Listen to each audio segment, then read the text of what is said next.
Hello, आज हम discuss करेंगे Newton's third law of motion. If मान लो कोई ए ऑब्जेक्ट है, it exert force on B, then object B must exert a force of equal magnitude in and opposite direction back to object A. ये तो रही definition की बात। मैं अब सिंपली लैंग्वेज में आपको समझाता हूँ।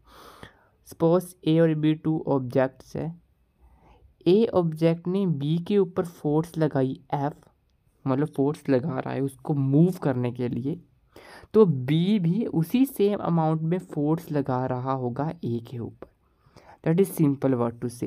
ए पार्टिकल जितनी फोर्स लगाएगा बी पार्टिकल के ऊपर, उतनी फोर्स ही बी लगाएगा ए के ऊपर, same amount but in the opposite direction. क्योंकि ए पार्टिकल बी को इस तरफ मूव करने के लिए फोर्स लगा रहा है, तो बी उसके अपोजिट लगाएगा। that is the statement of Newton's third law। Move तो बी ने ही होना है, पर ए बी के ऊपर जितनी फोर्स लगा रहा है कि बी पार्टिकल आगे को मूव हो जाए, बट बी पार्टिकल भी उस पार्ट ए पे फोर्स लगा रहा होगा वापस में।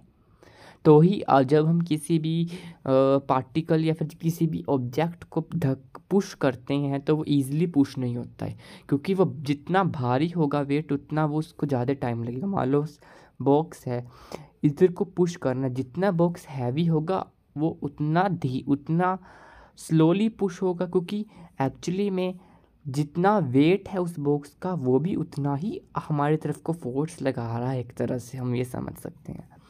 इसके एक और एग्जांपल भी समझ सकते हैं हम, जैसे कि ये रिकॉइल वाला। सपोज हमने कोई गन ली, हमने शॉट किया, फायर निकले बाहर को और गन फायर हो गई है, बुलेट आगे को चला गया। बुलेट की जो डायरेक्शन है वो इधर को है, बट जैसे हमने गन से फायर शॉट की होगी तो गन थोड़ी सी पीछे को होगी, क्योंकि जैसे ही हमारी फायर आगे को बुलेट शॉट होगी आगे को, वैसे ही गन थोड़ी सी पीछे को होगी।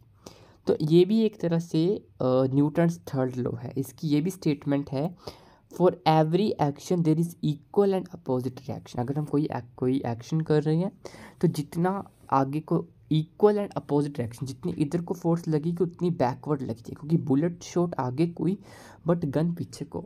जिसको हम रिकॉइल ऑफ गन कहते हैं। This is known as recoil of gun. ये सिंपली न्यूटन्स थर्ड लॉ है। आगे चलते हैं। सपोज मान लो दो पार्टिकल्स हैं, वही let this particle be A, this is B. हमने बी पार्टिकल को मूव करना है आगे को, तो ए पार्टिकल इस पे फोर्स लगा रहा है एफ। तो वही जब पार्टिकल इस पे फोर्स लगा रहा है तो B particle is also applying force on it, that is negative of F. अब हम इसको मैथमेटिकली देखते हैं कि इसको कैसे लिखते हैं। Let A B the body exerting force. Let A body exert कर रही है force, that is F vector on body B. Let A body B body पर एफ फोर्स एक्सर्ट कर रही है, और let B body to exert force minus F vector on A. जब A obvious है, जब ए बॉडी बी बॉडी के ऊपर फोर्स एक्सर्ट कर रही है तो बी बॉडी भी ए बॉडी के ऊपर एक्सर्ट कर रही होगी। ये हमने पढ़ा भी थोड़ी देर पहले कि अगर बचस ए बॉडी बी पर फोर्स एक्सर्ट कर रही है तो थोड़ी बहुत फोर्स बी बॉडी भी ए पर एक्सर्ट करेगी। तो जो दोनों फोर्स होंगी वो इक्वल होगी विद अपोजिट साइंस। मैंने कहा था कि फोर्स इक्वल होती है but in opposite sign. So force of A B, that force of A particle applying on B is equal to force of B particle applying on A with negative sign. यही है हमारा Newton's third law of motion, कि अगर एक particle दूसरे particle पर force exert कर रहा है तो दूसरा पार्टिकल भी पहले पर एक्सर्ट करके with opposite sign. Thank you.